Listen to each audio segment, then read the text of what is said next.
ప్రస్తుత రాజకీయాల్లోని లోపాలను ఎత్తి చూపించావు. కానీ నువ్వు చేసిన పని ఎలా సమర్థించుకుంటావు? నేను జైలు నుంచి పారిపోయి ముళ్ళును ముళ్ళుతోనే తీయాలని తీవ్రవాదం కాలేదు. సరైన సమయంలో సహాయం అందక నిరాశలైపోయిన వాళ్ళకి న్యాయం జరిగేలా చేశాం. అంతేకాదు, న్యాయస్థానం మీద ఉన్న గౌరవంతో ఒక పౌరుడిగా సాక్ష్యాలు సంపాదించాను. ఏమిటా సాక్ష్యాలు? ముండినాని ఎంత పని చేసావు బావా. నీ కళ్ళలో ఆనందం చూడాలనుకుంటే నా కళ్ళలో చావు చూడాలనుకున్నావు. నిన్ను కాదన్న చెల్లి కోసం నువ్వే కావాలనుకున్నాను. నీ బామర్తినే తింటుతో చంపేస్తూ ఎన్ని చేశాను బావ నీ కోసం. ఈ స్టూడెంట్ కుర్రాల్ని అడ్డం తొలగించాలని నీ మీద బాంబు వేసినట్టేసి నిన్ను కాపాడి వీళ్ళే చేశారని బొక్కలు తోయించాను. నీ మీద అనుమానం రాకూడదని ఎన్నోసార్లు జైలుకి వెళ్ళాను, దాక్కున్నాను. సిద్ధార్థ వాళ్ళ స్నేహితుల వల్ల ప్రజలకి ఎంత మంచి జరిగిందో ప్రత్యక్షంగా చూడగలిగాను. అంతేకాదు, పప్పు యాదవ్ లాంటి రాక్షసుడి బారి నుండి ప్రజలే కాదు, నాలాంటి అమ్మాయి కూడా రక్షించబడినందుకు, నాకు వాళ్ళ ఆశయంలో పాలు పంచుకునే అవకాశం కలిగినందుకు ఆనందించడమే కాదు, గర్వపడుతున్నాను కూడా. ఎన్నికలప్పుడు జరిగిన బాంబ్ బ్లాస్టింగ్ కేసులో సిద్ధార్థని అతని మిత్ర బృందాన్ని నిర్దోషులుగా భావిస్తున్నాం. ఇదే కేసులో పరకాల పురుషోత్తం యాదవ్ ఎలియాస్ పప్పు యాదవ్ని ప్రధాన నిందితుడిగా భావిస్తూ రెండవ నిందితుడైన జొన్నలగడ్డ వెంకట్రావు ఎలియాస్ మొండినానిని తక్షణం పోలీసులు అదుపులోకి తీసుకోవాల్సిందిగా ఆదేశిస్తున్నాం. ఇకపోతే సిద్ధార్థ జైలు నుంచి తప్పించుకోవటం, వరలక్ష్మిని కిడ్నాప్ చేయటం అతను చేసిన నేరాలు. ఈ కేసులో అతనికి బెయిలిస్తూ తదుపరి విచారణకి ఆదేశిస్తున్నాం.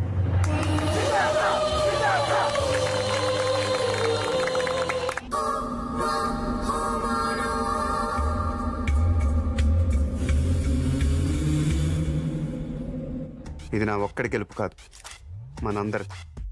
ఆంధ్రప్రదేశ్లో ఉన్న అన్ని యూనివర్సిటీ స్టూడెంట్స్కి ఇదే నా పిలుపు. రండి, రాజకీయ గోండాల్ని తరిమి తరిమి కొడతాం. ఏం జరిగింది తెలీదు. టైం లేదు, బండి రెడీ చేయండి. ఏం జరిగింది? చక్రి కల్దురు, చక్రి నీకు లేపండి. చక్రి నంచాడు, చక్రి నీకేం కాదు. చక్రి నంచాడు, నంచాడు, నంచాడు. వరలక్ష్మి కనపట్లేదు. కళ్ళు తెరువురా, నీకేం కాదురా. పప్పు యాదవ్ నుంచి ఫోన్. నీకేం కాదురా, కళ్ళు తెరువురా. బండి వస్తుందా? వస్తుందిరా. పోయాడు వాడొక్కడే కాదురా, మీ అందరి గతి అంతే. ఇప్పుడు చూద్దు గాని, ఇన్నాళ్ళు వరలక్ష్మిని అడ్డం పెట్టుకుని నన్ను ఆడించావు. ఇప్పుడు అదే వరలక్ష్మితో నిన్ను ఆడిస్తాను. దమ్ముంటే అలా చూసుకుందా రా.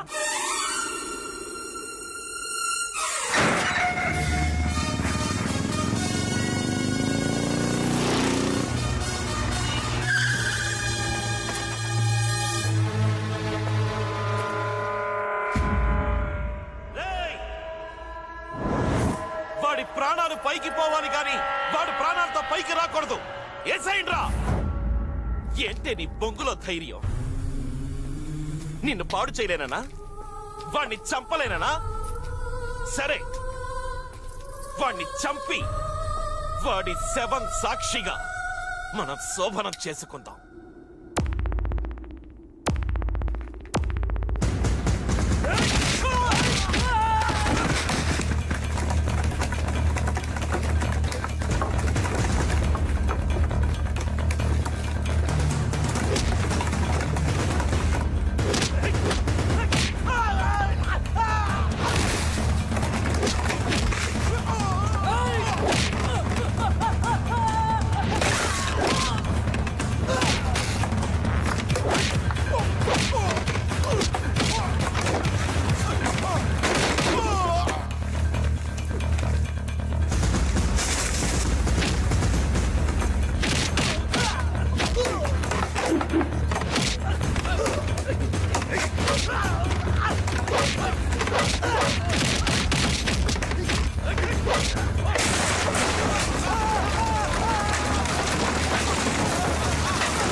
తప్పనిసరైనప్పుడు రాముడు సైతం సైనికుడై పోరాడక తప్పలేదు.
నువ్వు చస్తావు రాయ్, నువ్వు చస్తావు.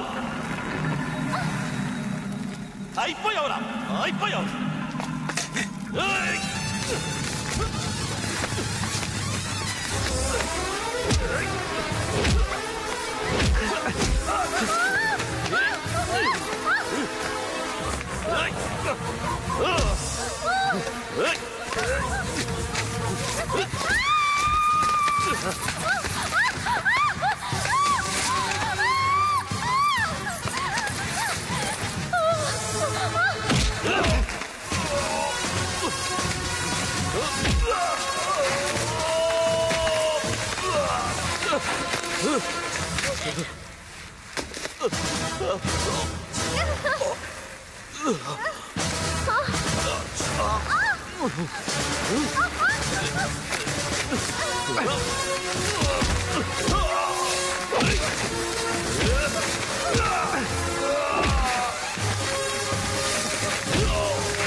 చంపితే నాలాగే నువ్వు గూండావైపోతావు.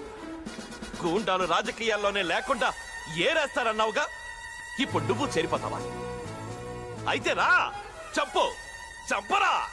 ఈ దేశంలో రాజులు పోయారు, బ్రిటిష్ వాళ్ళు పోయారు, జమీందారులు పోయారు, మేమే ఉన్నాం. గూండాలదే రాజ్యం. మమ్మల్ని ఎవ్వడు ఏమీ చెయ్యలేడురా. రారా చంపు, చంపరా.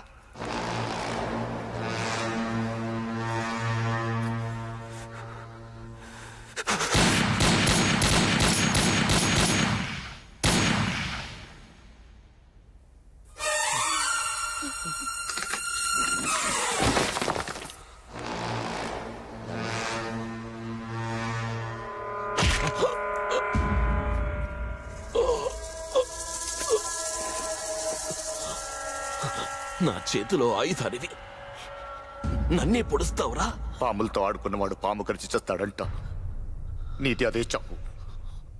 నాకు చేసిన ద్రోహానికి ఇదే నీకు శిక్ష. ఇన్నాళ్ళు బామర్తిని ప్రేమగా పిలిచావు. నీకు మేలు చేస్తా. సుఖంగా చచ్చి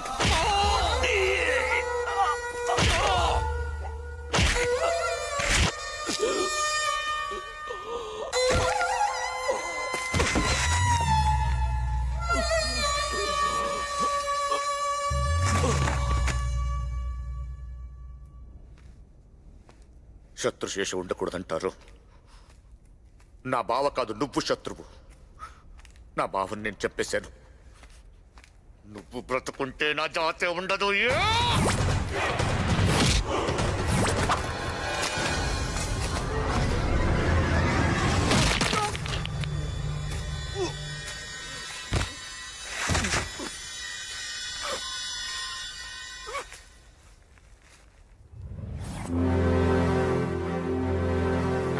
మొత్తానికి గెలిచి సీటు దక్కించుకున్నావయ్యా. కంగ్రాచులేషన్స్. ఇది నీకయ్యా. వద్దా?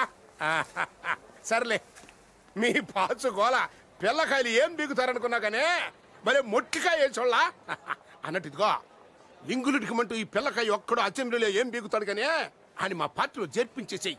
ఖాళీగా ఏముందబ్బా? ఒక డిప్యూటీ మినిస్టర్ ఖాళీగా ఉన్నోళ్ళ అది పడేస్తా. నువ్వు మాత్రం మా పార్టీకి ఫుల్లుగా సపోర్ట్ ఇచ్చావనుకో, వచ్చే జనరల్ ఎలక్షన్లో మన ఇద్దరం కలిసి చెడుగుడు ఆడుకోవచ్చు. ఆటలు సాగనివ్వకూడదనే మేము ఇక్కడికి వచ్చింది. అదే కదా నేను చెప్పేదే. ఒంటికాయ చొంటి కొమ్ముగాడు ఈడిపీకేదే ఉంది లోపల. మీ అసెంబ్లీలో ఎన్ని సీట్లు? ఓ అట్ట చేతులు ఆడబాకవయ్యా. నేను సీఎంనయ్యా. ఆ మాత్రం నాకు తెలవదా ఏంది? 294 కదా. ఎలా లెక్క పెడతారు? ఎలాగేముంది? 1 2 3. కోటి అంకల్ లెక్క పెట్టాలన్నా మొదలు పెట్టాల్సింది 1తోనే. అదరా లోపల తేల్చాల్సిన లెక్కలు చాలా ఉన్నాయి.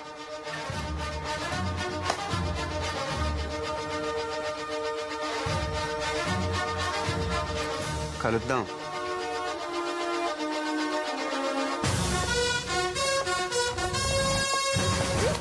ఇటెక్కడికి? పదా. ఎక్కడికి? బామ్మ దగ్గరికి. ఎందుకు? ముహూర్తాలు చూసుకోవాలి కదా. ఇక వేరే పని లేదే? లేదు,